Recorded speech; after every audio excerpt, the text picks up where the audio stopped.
नमस्कार। मैं हूं संतोष मानव और आप देख रहे हैं न्यूज़ दुकान। ताज़ी खबर है, ताज़ी सूचना है।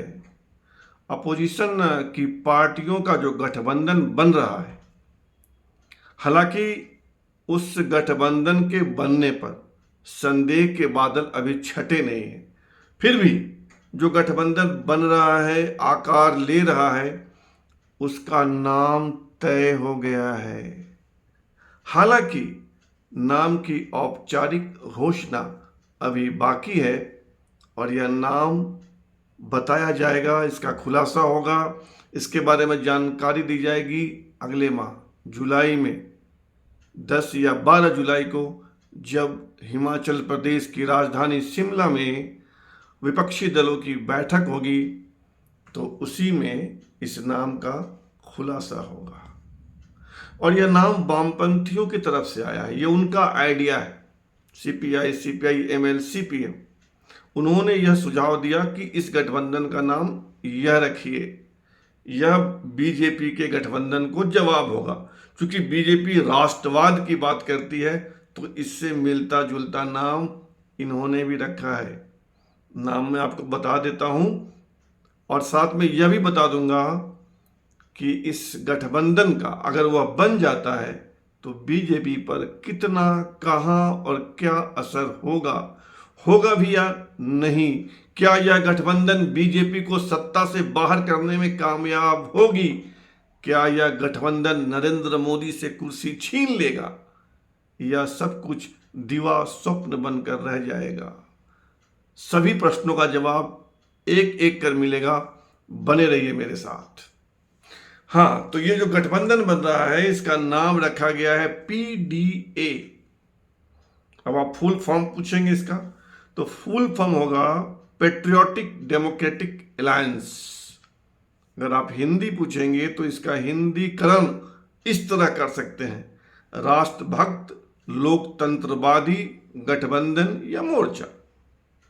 PDA, patriotic democratic alliance. और इस नए गठबंधन की घोषणा संभवतः शिमला बैठक में होगी, जो अगले माह प्रस्तावित है 10 या 12 जुलाई को। यह तो हो गई एक बात। अब दूसरी बात, अगर यह गठबंधन कामयाब हो जाता है, स्वरूप ले लेता है, तो इसका बीजेपी पर कितना असर होगा। मैं एक एक राज्य, वहां की सीट, वहां के समीकरण सब बताता चलूंगा आपको। बने रहिए, जाइएगा नहीं। पहले शुरू करते हैं दक्षिण भारत से। दक्षिण भारत में 5 राज्य हैं मुख्यतः: तेलंगाना, आंध्र प्रदेश, केरल, तमिलनाडु और कर्नाटक। और लोकसभा की 125, 543 में से 125 सीटें दक्षिण भारत से आती हैं। वहां से सिर्फ एकमात्र पार्टी इस गठबंधन में शामिल होने की इच्छुक है, वह है डीएमके, द्रविड़ मुनेत्र कज़गम। और पटना मीटिंग में तमिलनाडु की यह पार्टी है और तमिलनाडु में सत्तारूढ़ है, और वहां जो मुख्यमंत्री हैं एमके स्टालिन, वो बैठक में शामिल हुए। और तेलंगाना से केसीआर की पार्टी नहीं आई, भारत राष्ट्र समिति का कोई प्रतिनिधि भी नहीं आया। आंध्र प्रदेश से न वाईएसआर कांग्रेस का कोई प्रतिनिधि आया, न तेलुगु देशम का कोई प्रतिनिधि आया। और कर्नाटक में तो कांग्रेस ही सत्ता में है। तो 5 में से एक राज्य से डीएमके पार्टी इस गठबंधन में शामिल होने की इच्छुक है। तमिलनाडु में पहले से डीएमके और कांग्रेस का गठबंधन है, और तमिलनाडु में बीजेपी का कोई लोकसभा से मेंबर नहीं है, लोकसभा में मेंबर नहीं है। दक्षिण भारत से जो भी लोकसभा में बीजेपी का मेंबर है, वह या तो कर्नाटक से है या तेलंगाना से है। यानी कुल मिलाकर स्थिति यह उभरती है कि 125 सीटें जो दक्षिण भारत की हैं, उस पर यह गठबंधन कोई असर नहीं डाल पाएगा। बीजेपी जितनी सीटों पर है, संभवतः उतनी सीटों पर बनी रह सकती है, या बढ़ जाए या 1-2 घट जाए। कोई व्यापक असर इस पीडीए का दक्षिण भारत में नहीं होने जा रहा है। अब आगे आइए, दक्षिण भारत के बाद बात करते हैं ये जो वामपंथी दल, इस 15 पार्टी जो पीडीए में जो 15 पार्टियां शामिल होने वाली हैं तथाकथित रूप से, उसमें 3 वामपंथी हैं, सीपीआई, सीपीआई-एमएल और सीपीएम। इनका असर, बहुत थोड़ा असर पश्चिम बंगाल में है और जो भी असर है वो केरल में है। और केरल में बीजेपी का कोई सांसद नहीं है, केरल से बीजेपी का कोई मेंबर लोकसभा में नहीं है। पश्चिम बंगाल में भी ये वामपंथी बहुत सिमट गए हैं, इनका कोई व्यापक असर नहीं होने वाला है। यानी कुल मिलाकर वामपंथियों के इस गठबंधन में शामिल होने से बहुत असर पड़ता हुआ नहीं दिख रहा है। और इसमें अभी पेच है, ममता बनर्जी चाहती है कि कांग्रेस पश्चिम बंगाल में उनके साथ यानी टीएमसी के साथ गठबंधन कर ले और वामपंथियों को छोड़ दे। इस बात पर अभी जिच है, तकरार है, तनातनी है। हो सकता है कि चुनाव आते आते ममता बनर्जी इस गठबंधन में ना रहें,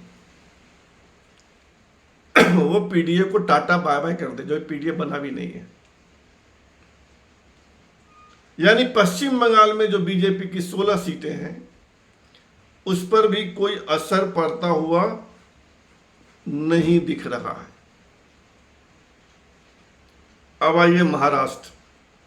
महाराष्ट्र में पिछले चुनाव में शिवसेना और बीजेपी एक तरफ थी और दूसरी ओर एनसीपी और कांग्रेस। अभी थोड़ा समीकरण बदला, एनसीपी और कांग्रेस के साथ शिवसेना भी मान लेते हैं, लेकिन शिवसेना 2 फार हो चुकी है। आधी से ज्यादा शिवसेना शिंदे के साथ है, जो अभी वहां के मुख्यमंत्री हैं बीजेपी के सहयोग से, और आधे से ज्यादा सांसद शिंदे के साथ हैं। उद्धव ठाकरे पैदल हो गए, इसलिए महाराष्ट्र में भी बहुत असर नहीं पड़ने वाला है, क्योंकि जो शिवसेना इनके गठबंधन में शामिल हो रही है उसके पास ताकत ही नहीं बची, वो ताकत शिंदे ले गए। अब आइए जम्मू कश्मीर। जम्मू कश्मीर में लोकसभा की 6 सीटें, 3 बीजेपी के पास है, तीनों जम्मू रीजन की सीटें हैं। वहाँ पर न फारूक अब्दुल्ला की नेशनल कॉन्फ्रेंस का असर होने वाला है, न महबूबा मुफ्ती की पीडीपी का। माने जम्मू कश्मीर में भी एनसी नेशनल कॉन्फ्रेंस और ये महबूबा मुफ्ती की पार्टी, दोनों के अलायंस में आ जाने से बीजेपी की सेहत पे कोई असर नहीं पड़ता। अब आ जाइए दिल्ली और पंजाब। अभी तक के जो हालात हैं उसमें आप इस गठबंधन में शामिल नहीं हो रही है, वो अलग बांसुरी बजाएंगे। पंजाब में बीजेपी का कुछ नहीं है, दिल्ली की 6 में 6 सीटें बीजेपी के पास है। और जब आप गठबंधन में शामिल नहीं होगा तो फिर मुकाबला कांग्रेस, आप और बीजेपी के बीच, यानी वहां भी बहुत असर पड़ता हुआ नहीं दिख रहा है। अब आ जाइए बिहार। एक तरफ जेडीयू, आरजेडी, सीपीआई, सीपीआई-एमएल और एनसीपी, 5 पार्टियां। दूसरी ओर बीजेपी, कुशवाहा, उपेंद्र कुशवाहा की पार्टी, जीतन मांझी की पार्टी, मुकेश सहनी की पार्टी, चिराग पासवान की पार्टी और पशुपति पारस की पार्टी। इधर भी 6 पार्टियां। यानी मामला, मुकाबला लगभग बराबरी का है। बीजेपी के पास अभी बिहार की 40 सीटों में से 17 है। 18 पे चुनाव लड़ी थी, 17 पे जीती। तब जेडीयू बीजेपी के साथ थी। 17 में कितनी सीटें छीन लोगे भाई? छीन भी पाओगे या नहीं? चलो हम मान लेते हैं कि बिहार में कुछ असर पड़ सकता है, लेकिन कांग्रेस के पास जो राज्य हैं, मध्य प्रदेश, राजस्थान, छत्तीसगढ़, हिमाचल प्रदेश, यहाँ ना आरजेडी का कोई असर है, न जेडीयू का है, न वामपंथी पार्टियों का है, न बाकी दूसरी पार्टियों का है। यानी इन 5-6 राज्यों में जो मुकाबला होना है वो कांग्रेस और बीजेपी के बीच ही होना है, जहां से भी अधिकतर सीटें बीजेपी के पास है। यहाँ बाकी 14 पार्टियों का कोई असर नहीं है, और अगर कांग्रेस लड़ती है मजबूती के साथ तो इन पार्टियों से कोई सहयोग कांग्रेस को नहीं मिलने जा रहा है। मुकाबला बीजेपी और कांग्रेस के बीच होगा। अब आइए यूपी। इस पीडीए पैट्रियोटिक डेमोक्रेटिक अलायंस में मायावती नहीं है। अखिलेश यादव कब तक रहेंगे यह भी गारंटी नहीं है। अगर वो रहते भी हैं तो मुकाबला सपा और बीजेपी में ही होना है। कांग्रेस वहां प्रभावहीन है, एक सीट है, 80 सीटों में सिर्फ एक सीट है कांग्रेस के पास, रायबरेली, जहां से सोनिया गांधी जीती है। अब आइए झारखंड। झारखंड में झामुमो कांग्रेस आरजेडी का पहले से अलायंस है, तीनों मिलकर लड़े थे, तब भी बीजेपी 14 में 12 सीटें जीत गई थी। यहाँ यानी वहां भी कुछ असर पड़ता हुआ नहीं दिख रहा है। तो असर पड़ेगा कहां भाई? चलिए मान लेते हैं कि बिहार में बीजेपी कुछ सीटें खो देगी, मान लेते हैं, एज्यूम करते हैं। पश्चिम बंगाल में भी थोड़ा असर होगा, कुछ असर और भी हो सकता है। तो बीजेपी के पास 303 सीटें हैं, 20 घटा भी दोगे तो 283 होता है। और मदद के लिए जो बीजेपी के अलायंस पार्टियां वो है अभी, और तब भी घट गया तो बीजू जनता दल है उड़ीसा में, वाईएसआर कांग्रेस है आंध्र प्रदेश में। यानी किसी भी सूरत में फिलहाल ये पीडीए आज की तारीख में बीजेपी को केंद्र की सत्ता से हटाते हुए नहीं दिख रहा है। ये पीडीए का जादू नहीं चल रहा है। यह जादू तभी चलेगा जब इस गठबंधन में, इस अलायंस में जनता भी शामिल हो जाए, और अभी देश की जनता इस गठबंधन के साथ नहीं दिख रही है।